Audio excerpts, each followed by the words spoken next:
If this story resonated with you, don't forget to share and like this video to your friends and leave a comment below. Have you ever faced challenges in your relationships? How did you handle them? We'd love to hear your thoughts, and if you enjoy stories like this, make sure to subscribe to our channel and turn on the notification bell so you never miss and upload. Your support means the world, and it helps us bring you more powerful stories. Thanks for watching. When my husband finally told me what he truly wanted, I laughed. Not because it was funny, but because my mind could not accept it. I truly thought he was joking. I had to. There was no other way to stay standing in that moment. We were sitting at the kitchen table. The house was quiet. The children were asleep upstairs, their doors closed, their breathing steady. The dishwasher hummed softly in the background, filling the silence like a heartbeat. I had just poured him a glass of wine, a small, ordinary gesture we hadn't shared in what felt like years. Then he looked straight at me. What he said made my stomach twist in a way I will never forget. It crossed a boundary I didn't even know could be crossed. I stayed silent. I didn't cry. I didn't scream. I didn't leave the room. I just stayed there, holding my breath, holding myself together.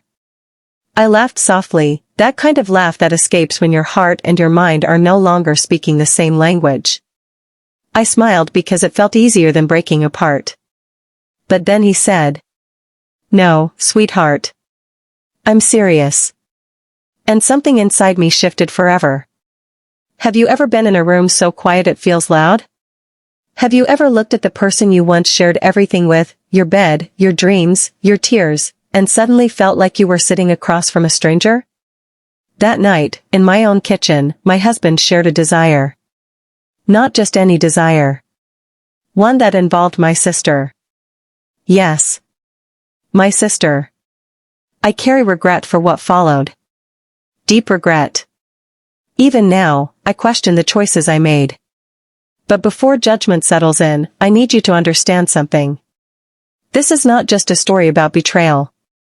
It is a story about invisibility. It is about feeling alone while surrounded by people. It is about being so emotionally starved that when someone finally sees you, even in the wrong way, you accept it just to feel something. That night ended with my sister crying in my bathroom. And my husband, the man who once promised to protect my heart, walked away from the mess he created as if it were just another evening. Before I tell you everything, I need to go back. 14 years earlier. I have been married to Michael for 14 years. We built a life together. 2 children. A house. Soccer games. PTA meetings. Family dinners. From the outside, it looks perfect. The kind of life people admire. But appearances lie. What they don't show is the distance. The way 2 people can sleep in the same bed every night and still feel miles apart. The way I would lie awake, staring at his back, wondering if he still remembered what it felt like to touch me with love, not habit. I used to be full of life. I laughed loudly. I danced in the kitchen. I wore red lipstick just because it made me feel alive. Somewhere along the way, that woman faded. Slowly. Quietly. Like a sunset you don't notice disappearing until the darkness is already there. At 42, I was still married.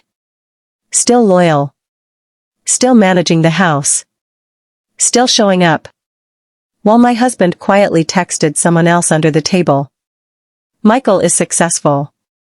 He runs a tech company. Drives a nice car. Smells expensive. People find him charming, intelligent, confident. To me, he felt absent. He remembered birthdays but forgot to ask how I was. He bought gifts instead of giving attention. He smiled easily at strangers but barely looked at me across the dinner table. Eventually, I stopped asking for more. Silence felt easier than rejection. My sister, Jessica. Jessica is 7 years younger than me. She has a warmth that fills a room without effort. People notice her without her trying. I never wanted to be jealous of her. But maybe, deep down, I always was. She came to stay with us after a painful breakup. 2 years with a man who disappeared from her life without warning. She was broken. As her older sister, I opened my home to her. My life to her. Our house looked beautiful. 3 bedrooms. Soft lights. Family photos on the walls. Vanilla candles mixed with burnt coffee. But it felt empty. Like a staged life. Everything looked right. Nothing felt alive. That's when I started noticing things. The way Michael looked at Jessica when she laughed. How quickly he offered help when she was nearby. How his eyes lingered just a moment too long. At first, I told myself it meant nothing. She was hurting. He was being kind. But intuition has a quiet voice. And mine kept whispering that something was wrong. I ignored it. I was already carrying too much. The night everything changed. It was a Saturday night. Just the 3 of us. The children were asleep. Soft jazz played in the background, Michael's idea of romance. We had eaten. We drank wine. We laughed. For a moment, it felt almost normal. Then Michael leaned back in his chair and said, "Isn't it interesting how free some couples are these days?" I didn't understand at first. I thought he meant emotionally.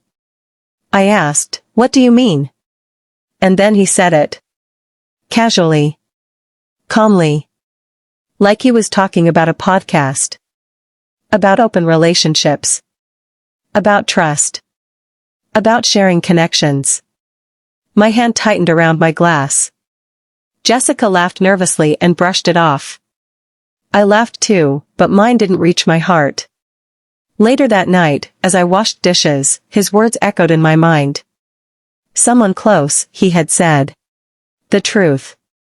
The next evening, when Jessica was out and the kids were distracted, he brought it up again. In the kitchen. Just us. I would never hurt you, he said. That sentence always comes before pain. Then he said it clearly. What if we invited someone close, someone we trust, to help us reconnect? I felt cold all over. He meant my sister. I stood there, holding a dish towel, staring at the man I thought I knew. That night, he slept peacefully. I didn't sleep at all. I lay awake thinking about how long it had been since he touched me. Since he looked at me like I mattered. And I understood something that terrified me. This wasn't a joke. This wasn't new. This was something he had been wanting for a long time. And if I didn't act, someone else would. The days that followed felt unreal, like I was moving through a life that no longer belonged to me. I smiled when I had to. I packed lunches. I folded laundry. I answered messages with cheerful words and small heart emojis. But inside, I was unraveling. Every sound in the house felt louder. Every quiet moment felt heavy. Jessica moved through the house as she always did. Laughing with the kids. Playing music while making smoothies. Sitting cross-legged on the couch, wrapped in a blanket, looking safe and unaware. And that was the hardest part. She didn't know. Michael hadn't told her. He had placed the weight of his desire entirely on my shoulders, as if it were my responsibility to decide what happened next. As if I were the gatekeeper of something already broken. At night, I lay beside him, staring at the ceiling. His breathing was calm. Peaceful. Like a man who had already made peace with his truth. I felt none. The question I didn't want to ask. One morning, I tried to test the ground beneath my feet. Jessica and I were sitting at the table, coffee growing cold between us. I stirred my cup even though it was empty. Relationships are strange these days, I said softly. People seem to want so many different things. She looked up, curious. Like open relationships? She asked, half joking. My chest tightened. Could you ever imagine something like that? I asked. She laughed quickly and shook her head. No. I'd fall apart. I get jealous just thinking about it. Then she paused and smiled at me. Why? Did someone say something to you? I forced a laugh. No. Just wondering. But inside, something cracked. She was innocent in this. Completely unaware of the storm growing around her. And yet, I kept noticing things. The shared glances. The soft laughter I wasn't part of. The way Michael seemed more alive when she was near. I told myself I was imagining it. I told myself I was tired. One evening, I stopped outside the guest room. The door was slightly open. The light from the TV spilled into the hallway. I heard their voices, relaxed, warm, familiar. Michael laughed. Jessica laughed too. Then there was a pause. Not silence. Just stillness. Something unspoken. I stood there, holding my breath, feeling time stretch around me. My heart pounded so loudly I was sure they could hear it. That was the moment I understood the truth I had been avoiding. This was already happening. Not physically. Not openly. But emotionally. And if I did nothing, I would not be protecting my marriage. I would be disappearing from it. The choice. People think consent is always loud. Clear. Confident. Sometimes it isn't. Sometimes it's quiet. Sometimes it comes from exhaustion. Sometimes it is born from the fear of being left behind. That night, I confronted Michael. Not with anger. Not with tears. Just honesty. I told him how lonely I felt. How invisible. How tired I was of begging to be seen. He listened. For the first time in a long time, he really listened. And when he asked again, gently this time, I didn't say yes. I didn't say no either. I said, I don't want to lose you. And that was all he needed to hear. The conversation with Jessica happened days later. I remember her sitting on the edge of the bed, her hands folded in her lap. I remember how small she looked. I told her everything. Her face drained of color. Her eyes filled with tears. I would never hurt you, she said, her voice shaking. I didn't know. I swear. I believed her. That didn't make the pain easier. That night, she cried in my bathroom. I sat on the floor outside the door, unable to touch her, unable to comfort her. Michael didn't cry. He went to bed. And in that moment, I realized something painful and true. The fire hadn't destroyed our marriage. The absence of care had. What remained? Jessica moved out soon after. The house became quiet again, but this time, the silence was honest. Michael and I still live under the same roof. We speak politely. We function well. We are parents. But something sacred is gone. Sometimes I stand in the kitchen, the same place where everything began, and I think about the woman I used to be. The one who laughed.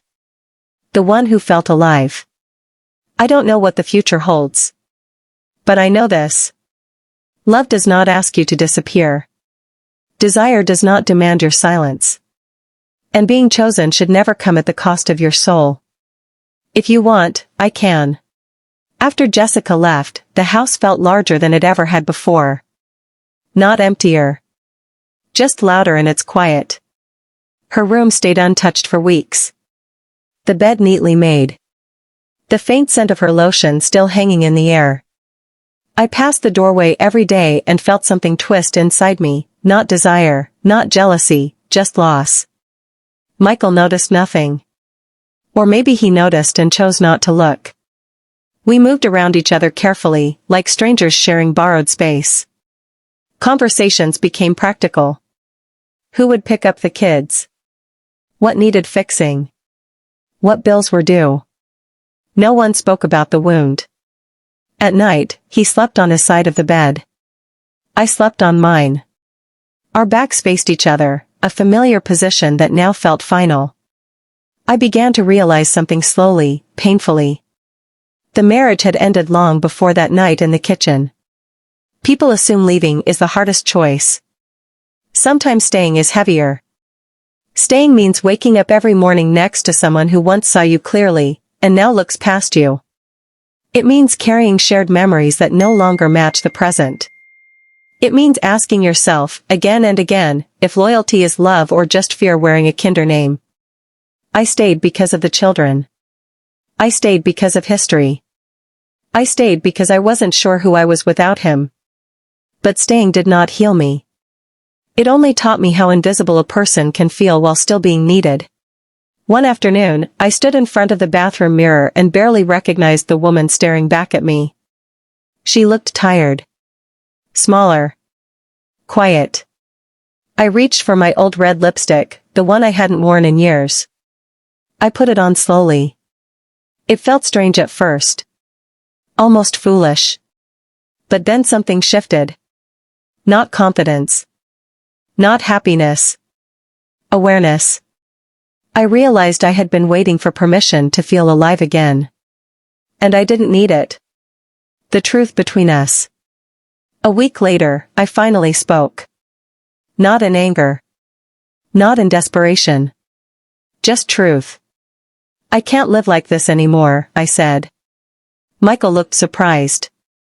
As if he hadn't felt the distance that swallowed the house. I didn't ask for what you asked of me, I continued. And I can't carry it alone.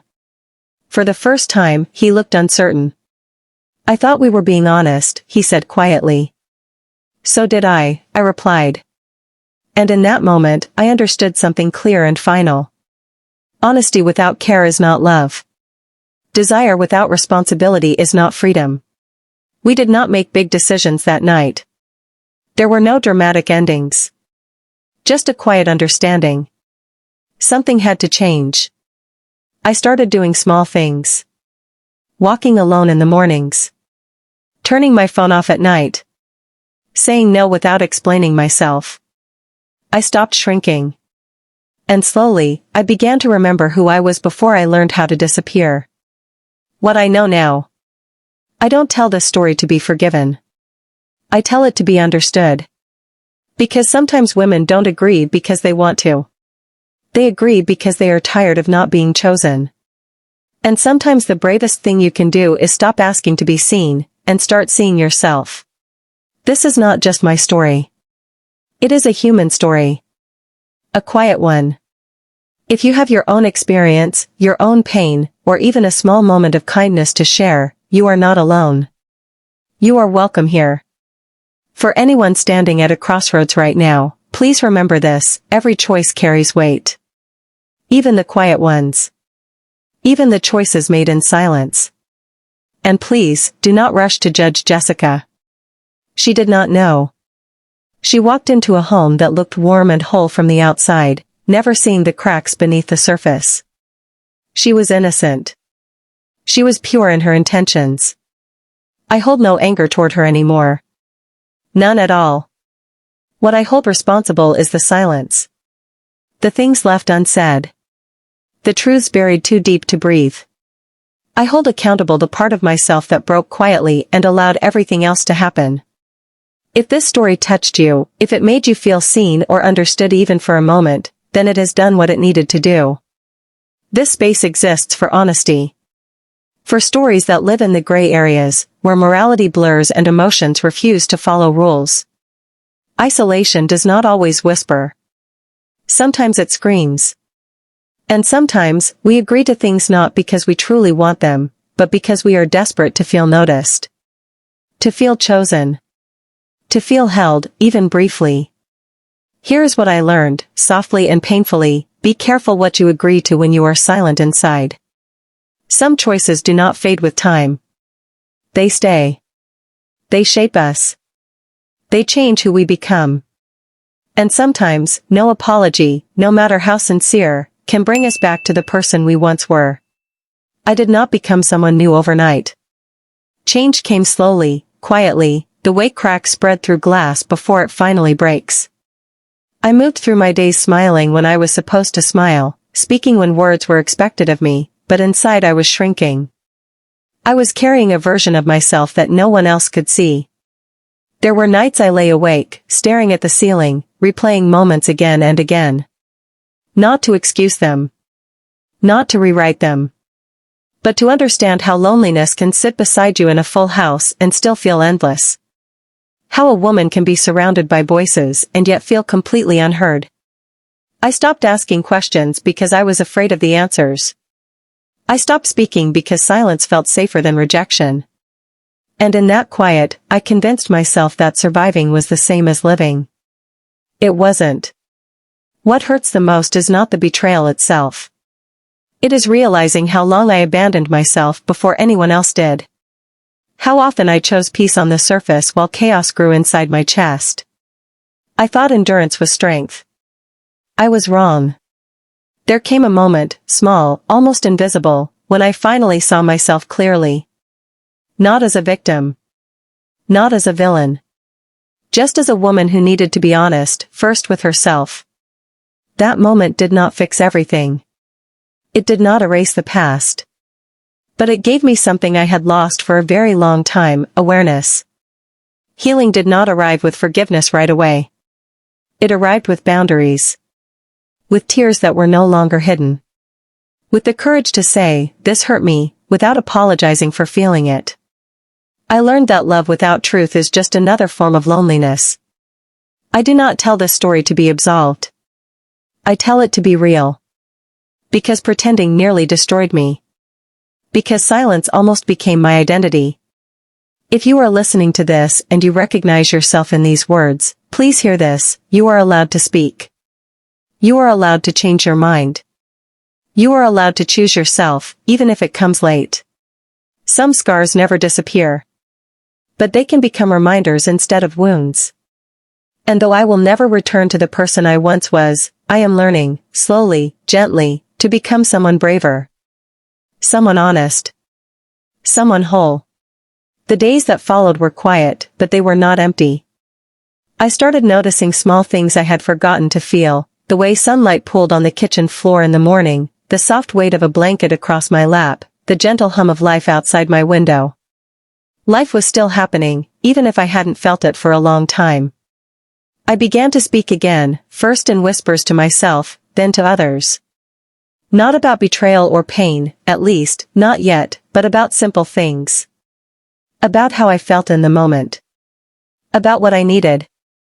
Each word was heavy at first, like lifting a stone, but every sentence made me lighter. Every truth spoken made me remember that I existed, not just as someone's reflection, not just as a shadow of what had been, but as a person with my own voice. Michael noticed the change before anyone else did. At first, he looked confused, then hesitant, then cautious. He asked if I was okay, and for the first time in so long, I said the words I had kept bottled up: "I am finding myself again." He did not try to fix me, he did not ask for explanations. He simply listened. And in that listening I realized something powerful: sometimes being heard is enough to start healing. Jessica, too, became part of my awakening, though she didn't know it. Her laughter in the hallway, the way she moved with lightness I had long forgotten, reminded me that innocence still existed in the world. It reminded me that people, even flawed ones, could still bring joy simply by being themselves. I began to see her not as a threat, not as a reminder of betrayal, but as a mirror reflecting possibilities I had almost stopped believing in: trust, hope, and renewal. And slowly, the silence that once weighed me down began to change. It no longer shouted in my chest. Instead, it became a space where I could breathe, a quiet place where reflection met strength. I learned that the hardest conversations are not always with others, they are with yourself. And in those conversations, if you are brave enough to listen, you find the pieces of you that were never truly lost. For the first time in years, I felt like myself again, not the person I used to be, and not the broken woman left behind, but someone new, someone real, someone willing to love life in its raw, messy truth.